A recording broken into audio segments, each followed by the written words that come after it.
even when you think they're out, they're not really out. They find a way to at least make things interesting. They came back against Cleveland in a game that Cleveland had them beat dead to rights. What do you say about Andrew Luck? He is, quite frankly, the best quarterback in the league right now, I think. I really do, week after week. The Colts are averaging 30 points per game. 30. Dallas's defense, 23.4 per game. But with DeMarco Murray being hampered, if they cannot run the ball, I see that, and they have to rely more on Tony Romo's arm. Not that Indianapolis' defense is lights out, but if you are not going to be able to run the ball and control that clock, you're going to give Andrew Luck that many more opportunities. I don't like that recipe, but I have to. I have to pick the road team in this, Indianapolis. That's who I'm picking. Keith, I could see that. I mean, this is a game where both teams are fairly evenly matched. But what really changed my mind about the Colts is this. The Cowboys, as of late, they've been a 30 to 40-point scoring team. If you put to the side the game that they played against the Eagles where they only had 4 days of preparation. But the Colts, on the other hand, they've been struggling a bit, and they've been struggling a bit against good defenses, averaging somewhere between 17 to 25 points. So I like the Cowboys at home. It's about time they win a big game at home in front of their fans, and I see it happening this week. In terms of fantasy, for the Colts, Andrew Luck is an obvious must-start. I love Dan Huron as an RB2 this week. In fact, I will predict that he gets you a touchdown score if you have him. Twain Allen is a low-end TE1, but he's a solid play against a Cowboys team giving up roughly around 9 fantasy points in non-PPR leagues. If T.Y. Hilton plays, you start him. If T.Y. Hilton doesn't play, plug in. You can pick up and play and plug him in for T.Y. Hilton. Is it Dante Moncrief? Keith? Yes, thank you.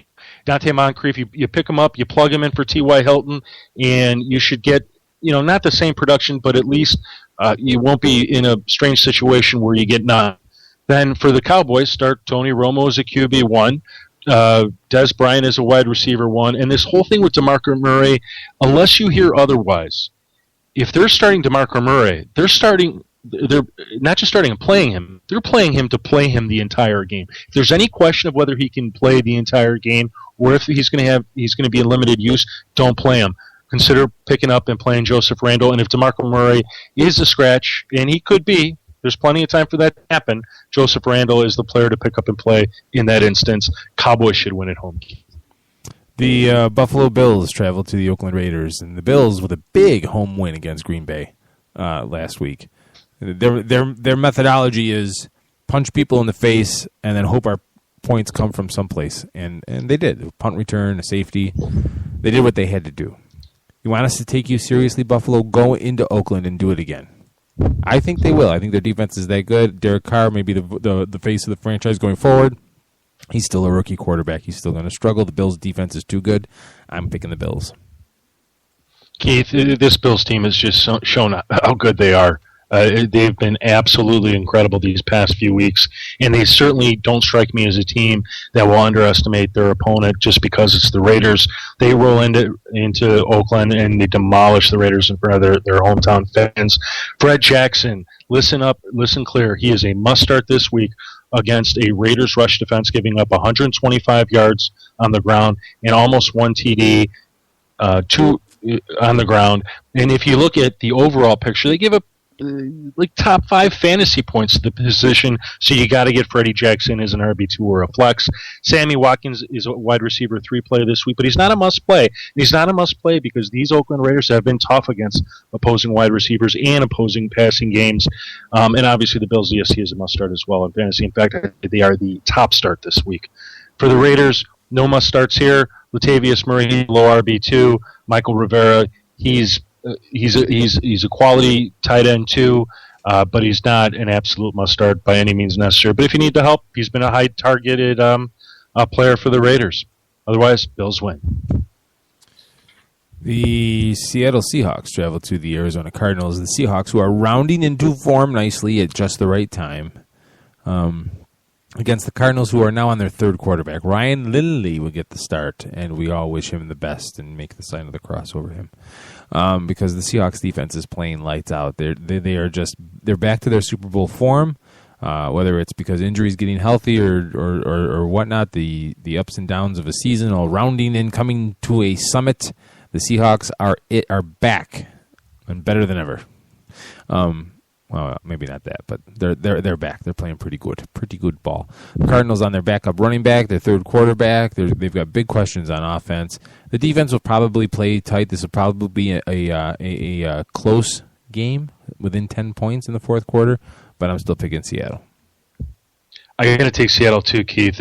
It's one of the games that when you and I spoke last night, I mean, you want to almost find a way for the Cardinals to win this game. They've just been so good. They've been such a working man's team. But the Seahawks, they're just, these last few games, they look like the Seahawks from last season that won the Super Bowl. And I find it hard to believe that the Cardinals will be able to offensively or defensively overtake the Seahawks in this game. For the Seahawks, Marshawn Lynch remains an RB1 despite the Cardinals being one of the better rush defenses in the league. If anybody can do it, Marshawn can do it. I like Doug Baldwin as a very high wide receiver 3. He's, again, not a must-start, but he definitely has the potential to get you 100 yards and a score this weekend. Russell Wilson is not a must-start because of the matchup. For the Cardinals, they have absolutely no must-plays except for their defense, just like the Seahawks defense. But I will comment that Kerwin Williams is a low-end RB2 because of the matchup.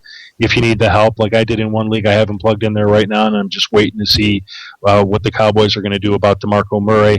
Larry Fitzgerald, he is not a must-play this week, even though I have him as a wide receiver 3.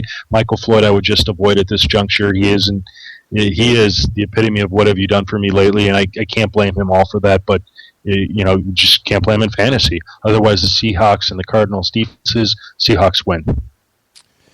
All right, and the final game of the week, the Denver Broncos travel to the Cincinnati Bengals. Peyton, sick and all last week, still was enough to beat the San Diego Chargers 22-10. Cincinnati, like we said before, blew out Cleveland 30-0 in a major game in their division. Well, this comes down to, quite frankly, is do you believe that the Cincinnati Bengals are really a contender? Because if they are really a contender, seriously a contender, then this is a home game that they could win. Not taking anything away from Denver, but if Cincinnati wants anybody to take them seriously, they could start by winning this game. I just don't see a way where I can bet against Peyton Manning. Not so much because Peyton Manning's Peyton Manning, but also because this kid, C.J. Anderson, that they seem to have uncovered, they are running the ball better than they have in a long time in Denver. And you still have all of the usual passing threats. It's too much for a defense to handle. Until they prove otherwise, I'm picking the Broncos in this. Keith, I agree with you wholeheartedly. For me, this is obviously a game if the Bengals could win it. I certainly would say something completely different about them than how you view them now. But I don't see it happening. The Bengals are not a big high-scoring team. They're ranked 16th in the league, where the Broncos are 5th. C.J. Anderson is a top start this week. He should feast on these Bengals, who are giving up 125 yards on the ground, plus a TD per game.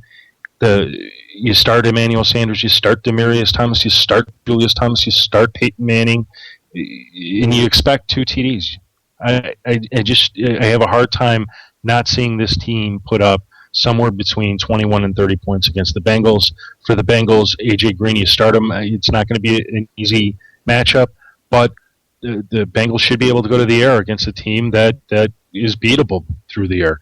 Mohamed Sanu, he is a wide receiver 3 option. He's not a must-start. Jeremy Hill, number 6 running back this week, you start him. Gio Bernard, I would avoid him at this point. It has been such a mixed bag for him since he's been back from injury that there's just no reason to have to must play him. And the same thing with the Bengals. No reason to have to must play him. The same thing with A.J. Dalton. No reason to must play him. So just stick with the key players on the Bengals and avoid the rest of them. I'm taking the Broncos on the road. Yeehaw! Wow. Jim, that's it. I know. We have, 2 minutes to spare? That's it, though. Championship week. Well, I think we'll do one next week just for all those crazy Week 17ers, don't you? On Christmas Eve? Ooh. We have some scheduling to talk about off the air, because next week's Christmas Eve, and the week after that's New Year's Eve. So Keith. we'll have to figure something out. All right, we will. But hey, so tell me about your fantasy team. Well, at this point, I think I'm going to stick with my guns and stick with the guys that got me here. So right now, I'm looking at Eli Manning at quarterback, Le'Veon Bell and C.J. Anderson as my running backs, Odell Beckham, Julius Thomas, and Josh Gordon as my wide receivers. Now, my decisions are pretty much made up for me because my only wide receiver options right now are Keenan Allen, who is out, and Michael Crabtree, who didn't practice. Yeah. What you've described is so typical right now of most rosters in fantasy football. Either you have what you have in front of you, and there's nothing you can do about the matchups, and you're looking at the waiver wire going, is there anybody really that's a better play that I know can really be a difference maker? And if you can't say yes, I mean, you pretty much should roll with what you got. Yeah, I mean, and they all have decent matchups. You got Manning against the Rams, Bell against the Chiefs, Beckham against the Rams, Anderson against the Bengals, Julius Thomas against the Bengals, Josh Gordon against Carolina. That's probably a push, but Johnny Manziel is still the quarterback there, so it's not really a given that he's going to do anything. The only good thing about Cutler being benched is that now I can start the Lions defense without. That's great. Without worry, because it was between the Lions and the Broncos, and if I was going to start Cutler, I wasn't going to start the Lions defense. Yeah. For cannibalism. Yeah, start the Lions. Oh my God. Yeah. Now I Top got the 5 Lions play. in there. So that gives me a projected score of. Let me hit this button so I don't get an ad here. 114.8 to 101.9. Okay, call me crazy. See, look at that. I tried to avoid the auto ad there on the website, and I couldn't do it. Just couldn't do it. NFL.com wins again. Curse you. Yeah. How's your league looking? I'm looking pretty good. The one that really matters to me, I got Phillip Rivers, I got Le'Veon Bell, I have Kerwin Williams in right now. I picked up Joseph Randle in case DeMarco Murray does not play. I've got Calvin Johnson. What's his name? Calvin Benjamin, Deshaun Jackson, but I don't have him in as my third. Who the heck do I have in as my third? For the life of me, I can't think of it right now. Oh, I have Odell Beckham. I'm sorry. And then the Ravens, and that's it. We're not required to have a tight end. We have 2 flexes for wide receiver, tight end, and I opted to go wide receivers. And then I have another team that is just pretty stacked. I think I have Mark Sanchez, Arian Foster, Marshawn Lynch, Le'Veon Bell, A.J. Green. I have T.Y. Hilton, but I picked up Dante Moncrief, as well as Larry Donnell. And then my third team I would have to look up. I just cannot remember at this point who's on it. You and you're the Zen master of fantasy football. With your I really found that what has helped me a lot are just certain players that I have some identity between teams. For example, I have Le'Veon Bell on a couple teams, Calvin Johnson on a couple teams. The way I had my draft board set up, I was taking Calvin Johnson before Adrian Peterson. That certainly was a godsend because I can't tell you how many people thought I was crazy not to take Adrian Peterson before Calvin Johnson. Yeah. And a godsend, only because of what happened to him. But I still believe that Adrian Peterson was not going to have the kind of year that most analysts believe that he would because he's 29 years old. Yeah. He's not a young guy anymore.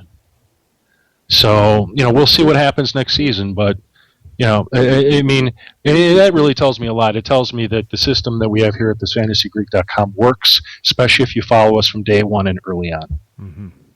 I'm a member. You are a member. And look at me. I'm in the championship game. And look at you. But I got to tell you, I'm impressed that you did it with your 2 quarterbacks. Let me tell you that. Jay Cutler was my second highest scorer on my team.